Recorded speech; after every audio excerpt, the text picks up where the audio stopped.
Welcome back to this session on creating value with the presentation. In the earlier session we looked at the consultative sales process, and in this session we're going to look at adding value with the presentation. Remember, as part of the whole sales and marketing approach, we are looking to add value and solve customer solutions, and we're going to tailor our presentations to demonstrate how we can add value for our customers. Over the course of these sessions, we're going to look at the three types of need satisfaction presentation strategies, and similarly to the purposes of advertising, the three strategies and presentation strategies that we would look to employ would be to inform, remind, and persuade. We're going to look at some guidelines for creating some consultative sales presentations that demonstrate how we add value. We're going to look at the elements of persuasive presentations, effective group presentations, and how we can develop and bring all these elements together that will add value to your sales presentation.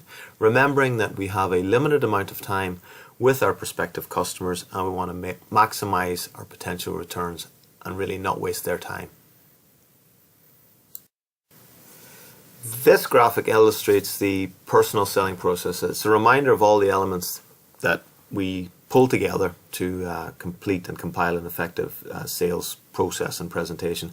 From the opening right down through closing the sale and follow-up, we include elements like need and problem identification, our presentation, and that's what we're focusing on in this session, and demonstration, dealing with objections. And this is not a step-by-step, like a waterfall approach. There can be back and forth between the different stages, and some elements we may have to revisit as we go along, but really that's the nature of the process. Negotiation, if it comes into this, closing the sale, confirming the order. And remember the whole purpose of a presentation. We're going to follow the purpose, the process, and the payoff, where we remind ourselves and our customers the purpose of our presentation is to X, the process, how we're going to come about, or how we're going to work through this, and how we're going to get towards the end game, and finally the payoff, the element. What is the benefit to your customer of all this? So it's the purpose of the presentation, the process, how we're going to do this, and the payoff, the real benefit to the customer. Here we have this graphic reminding us of the 6-step presentation plan. In the earlier sessions we have covered step 1, the approach, and step 2, the need discovery, as part of our consultative sales process.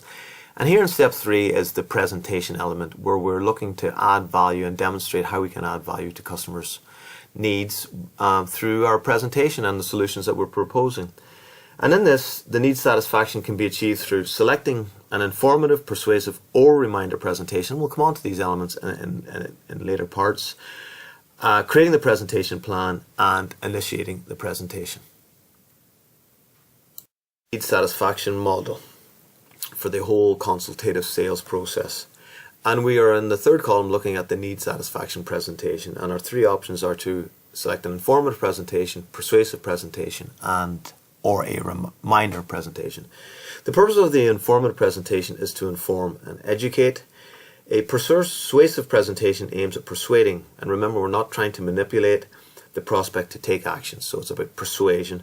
And finally, the reminder presentation reminds the prospect of the product's features, benefits, and value. And this might be for something that they have seen, the customer may have seen before, and you're just reminding them of the benefits of this particular product or solution. The informative presentation strategy emphasizes factual information that often comes from technical reports, company-prepared sales literature, or written testimonials from people who have previously used the product. Products and services of a technical nature to inform the customer. It emphasizes clarity, simplicity, and directness in the presentation, which reflective and directive communication style customers will appreciate. Salespeople need to remember that a less is more approach is required, and do not overwhelm the customer with a load of facts. Information overload is a particular problem in this. And through this process, the customers can assess the information from multiple sources and multiple suppliers, and they no longer value the salesperson role simply as an information provider. However, they look at the salesperson transitioning into the role of a trusted business advisor, this role of the consultant that we've talked about previously.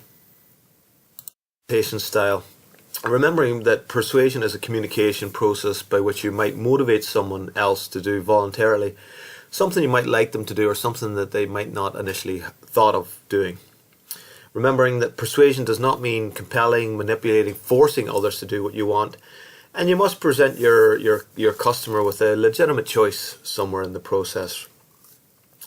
The strategy influences the prospect's beliefs, attitudes, behaviours, and encourages the buyer action.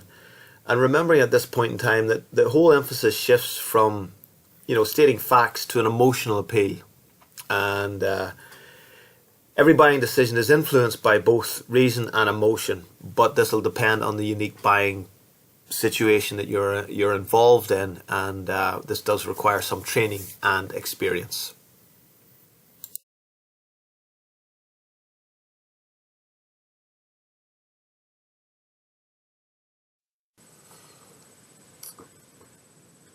That takes us to the end of this section on creating persuasive presentation styles, adding value through these. And before we take a break, can you go to the Blackboard site, and I've put 2 links there. One is creating persuasive presentation styles by Terry Sogin, and it's a short YouTube link. And the second one is a link to Don Draper. Very, very well. He's doing very well to illustrate a persuasive style of presentation. So would you watch those 2 links, and we'll see you back shortly.